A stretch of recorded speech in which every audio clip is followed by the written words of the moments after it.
Ноќта помеѓу 8 и 9 јули ќе остане запаметена како една од најценните од аспект на сообраќајниот билтен, во кој во 3 сообраќајни несреќи се регистрирани 6 загинати и уште толку потешко и полесно повредени лица. Сообраќајките се случија во Кочани, Виница и Делчево. Во 2 часот на 9 јули на магистралниот пат Кочани-Штип помеѓу селата Облешево и Чифлик дошло до страотен директен судир помеѓу патничко возило Сеат Кордоба и автобус.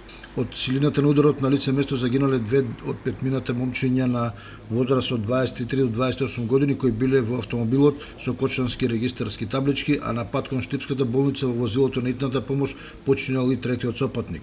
Другите 2 лица поради повредите се префрлени на лекување во болниците во Скопје и во Кочани. За време на обидот најавен обвинител и на полициските екипи, кој траеше од 2 до 8:30 часот, сообраќајот кон Штип и обратно беше пренасочен по околните локални патишта.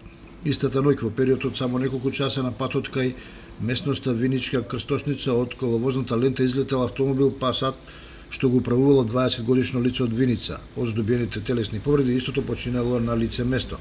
Третата сообраќајна несреќа на патиштата во Источна Македонија се случила вечерта на 8 јули околу 22 часот во близина на населбата Басарица на влезот во Делчево. Во верижниот судир во кој учествувале 4 автомобили, животите ги загубија 69 годишниот возач и 61 годишна сопатничка во едно од возилата. Во оваа сообраќајка повредени се уште 4 лица од кои 2 потешко.